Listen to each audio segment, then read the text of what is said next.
Eu vi que alguém comentou num vídeo, eu acho que foi nos documentários feministas, que falou que não conseguiu assistir o vídeo até o final porque minha franja tava torta. Eu fiquei pensando, será que a pessoa conseguiu assistir algum vídeo meu que a minha franja tá torta? Em todos os meus vídeos, a minha franja está torta. Sempre. Minha franja é torta.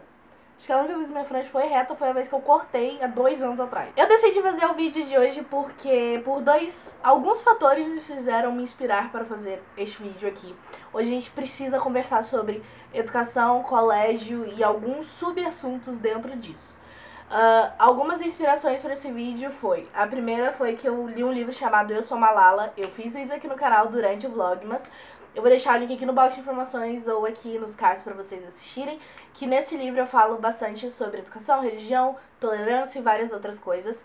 Outra coisa que me inspirou para fazer esse vídeo foi que dia 9, sábado agora, eu fui na apresentação do meu irmão e eu achei sensacional, porque foi um teatro com um tema muito, muito, muito importante. E foi um teatro feito por crianças, então achei incrível, sensacional, maravilhoso. Também ontem eu fiz uma live aqui no canal, que se você não assistiu, assiste, tá bem legal. Vou deixar o link aqui no box de informações. E fique ligado, ativa o sininho, porque quando eu fizer a live você vai ser notificado se você tiver o sininho ativado pra você participar, pra gente conversar e tudo mais. Enfim.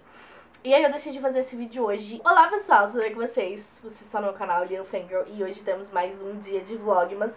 Antes de falar sobre o assunto, eu queria falar que eu estou lendo Preciosa, da... Não sei o nome dessa moça. Preciosa é um livro duro demais pra ser lido, é um livro muito pesado, que eu ganhei de aniversário da minha amiga Ana Cláudia. Muito obrigada, Ana Cláudia, eu já estou lendo. E eu já tinha falado desse livro aqui no canal, porque eu já vi o filme desse livro. E eu falei sobre esse livro, sobre o filme desse livro, quando eu falei sobre autoestima. Eu vou deixar o link aqui no box de informações pra vocês assistirem. Vamos pro assunto do vídeo de hoje. A gente precisa falar sobre educação e a gente precisa falar sobre os nossos colégios e escolas e quão importantes eles são. A questão é que as escolas precisam cada vez mais conscientizar suas crianças sobre assuntos humanitários e sobre sociedade. A gente vê escolas muito focadas em matemática, português, redação, Enem, vestibular e tudo mais, e que essas escolas estão preocupadas apenas com uma fase da vida daquela pessoa, que é o vestibular, e não sobre como aquela pessoa vai se portar na sociedade diante de tudo que ela aprendeu na escola. Porque a escola é a primeira noção de sociedade que a gente tem. E se a gente não se dá bem ali, e se a gente não aprende coisas muito importantes, na hora que a gente sair pro mundo lá fora, acaba que a gente precisa se conscientizar mais. Então é muito importante as escolas conscientizarem suas crianças, quando elas são crianças, para que a gente não tenha problemas com os adultos. Então é muito mais fácil a gente conscientizar as crianças do que tentar remediar o problema na hora que ele já for um efeito. Então é aquilo que eu sempre falo, a gente sempre tenta consertar o efeito e não a causa. Então imagine, quanto menos problemas sociais a gente teria se tivéssemos ensinado as nossas crianças a terem um pouquinho mais de consciência. E isso não é um papel só da escola, obviamente, isso é um papel dos pais, mas eu acho que é um papel muito importante na escola, porque, como eu disse, é a primeira noção de sociedade que a gente tem. E o fato disso ser negado por muitos países, por serem países muito pobres ou países muito ricos como o Brasil, mas que tem uma distribuição de renda muito desigual, acaba que as escolas são muito afetadas, porque em países pobres ou países muito desiguais, a escola é vista apenas como segundo plano, e que é quando é mais fácil alienar as pessoas. Pessoas que não tiveram uma preparação certa e uma base escolar boa, acaba que são mais propensas a se alienarem, a serem alienadas. E o alienamento aqui que eu tô falando é questão de não saber o processo todo das coisas, sabe? Tipo, saber só o resultado final e não saber o que aconteceu pra aquilo chegar no produto final, digamos assim. Quando eu falo produto, eu não tô falando só, tipo, um produto material, mas qualquer coisa, sabe? E eu falei muito disso sobre conscientização e tudo mais, eu vou deixar o link aqui embaixo também, que foi o primeiro vídeo do vlog. Mas eu fiquei muito feliz nessa apresentação, porque foi uma apresentação onde tava todo mundo numa sala e tal, e aí um garoto pede pra uma garota negra falando assim, me empresta um lápis cor da pele. E aí cria toda uma analogia pra falar que não existe um lápis cor da pele, porque existem vários tons de pele, e a gente intitular um lápis bege claro, um lápis rosa claro como o lápis cor de pele é preconceituoso, é racista e é excludente, porque numa escola a gente não tem pessoas iguais. E aí, nessa apresentação entra na questão de se você tá falando que todo mundo é diferente, por que a gente tem que tratar todo mundo como igual, sabe? Que é um assunto bem complexo, porque às vezes a gente vê dificuldade em explicar isso pra adulto, então imagina pra criança. Mas a questão é, somos todos diferentes, isso é o que faz as culturas serem tão ricas, isso faz com que a nossa sociedade seja tão rica por causa das nossas diferenças, e isso a gente se complementa. Mas que todos devem ser tratados como indivíduos e seres humanos que são, certo? Certo. E aí, um subassunto dentro desse assunto sobre educação e tudo mais, é um assunto que caiu na live que eu fiz, né, o hangout que eu fiz, que foi sobre história. Eu falei durante a live que eu queria fazer faculdade de história, e muita gente comentou que gosta muito de história, mas que não gosta muito de história do Brasil. E falaram que a história do Brasil, ela é muito curta em comparada com a história dos outros países, porque foi um país descoberto apenas em 1500 e tudo mais. Isso está certo em partes e errado em muitas outras partes, porque a questão é, a gente sempre valoriza o que não é brasileiro. Isso é fato, isso é em qualquer coisa. A gente não reconhece os grandes nomes da literatura, da sociologia, músicos, cantores e artistas brasileiros. A gente apenas tem olhos lá pra fora. Mas isso não é 100% culpa nossa. Isso é porque temos uma classe dominante e temos uma classe dominada. A classe dominante, ela sempre vai ditar o que é a cultura boa.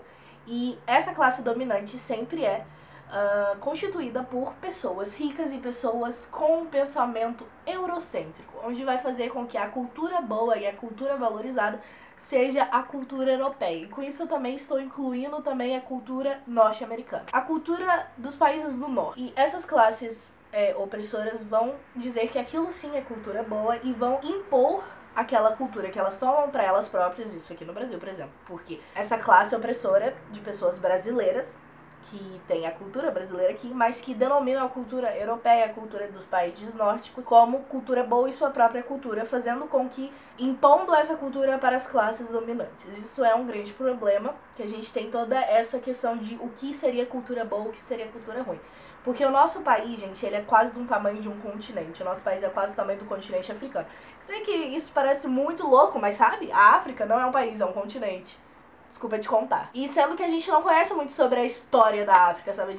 Eu passei muito rapidamente sobre a história da África em geografia e em história. Muito, muito rápido. E o que a gente sabe é o que influencia aqui no Brasil por causa da escravidão e tudo mais. Mas a nossa cultura, a cultura brasileira, ela é basicamente muito regada pela cultura africana, e a gente não reconhece isso, a gente não conhece isso. E uma coisa muito legal da escola do meu irmão é exatamente isso, eles valorizam bastante a cultura brasileira.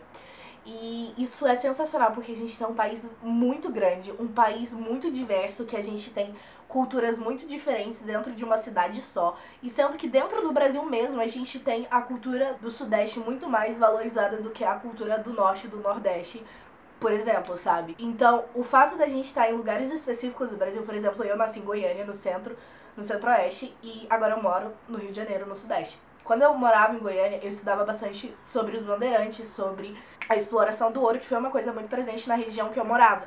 E quando eu vim aqui pro Sudeste, aqui pro Rio de Janeiro, eu nunca mais vi sobre isso, entendeu? Então esse é um grande problema também, que a gente, dependendo do lugar do Brasil que você tá, você acaba não aprendendo sobre o Brasil inteiro. A gente acaba aprendendo coisas específicas daquela região. Isso não tá errado, mas acaba que a gente também dá muita importância pra história de fora e esquece de conhecer a história tão curta aqui do Brasil. Se é uma história tão curta, por que a gente não conhece essa história completa, sabe? Mais detalhada e mais rica? Porque apesar de ser uma história curta, é uma história muito importante. É a história do nosso país, é a nossa ancestralidade, sabe? Se não fosse por essa história, a gente não estaria aqui. Então, isso é muito complicado, porque as pessoas acabam desvalorizando a história do Brasil, acabam não gostando da história do Brasil, porque da forma que ela é contada, é uma forma muito, tipo, não patriota, digamos assim. Ah, a independência do Brasil não foi nada, foi só uma assinatura, não, muito diferente da independência dos Estados Unidos, que foi uma grande luta, não. Ah, mas a escravidão no Brasil foi muito fácil resolvida, nos Estados Unidos não. Teve uma guerra civil, sabe? A gente valoriza muito a história lá de fora porque tem pessoas maiores acima da gente falando que a gente deveria valorizar aquelas histórias. Entendeu? Que muito do que a gente quer pensar não é a gente que escolhe. Por exemplo, dentro da Europa mesmo, a gente tem países mais valorizados que outros, obviamente. Eu sei a história inteira da França e da Inglaterra, mas a gente quase não sabe nada sobre a Rússia. A única coisa que a gente basicamente aprende sobre a Rússia é sobre a Revolução Russa, que é em 1917, sendo que a Rússia é um país muito antigo. Então a gente, na história, por exemplo, na escola eu nunca aprendi nada, por exemplo, sobre a dinastia Romanov. Tudo que eu sei sobre a dinastia Romanov foi coisas que eu pesquisei, que aliás eu recomendo um documentário chamado The Empire of the Tsars, que fala sobre a dinastia Romanov, tem no Netflix, assista. As escolhas de matérias que a gente aprende na escola, elas são muito elitistas, elas são muito escolhidas, tipo, essa cultura é mais importante que aquela. E a repetição de matéria também, porque a gente acaba aprendendo muito a mesma coisa todo ano, e a gente esquece que o mundo, ele é bem grande. Por exemplo, a Oceania, por exemplo. Eu não aprendi basicamente nada da Oceania em história. Eu aprendi apenas em geografia muito rapidamente, sabe?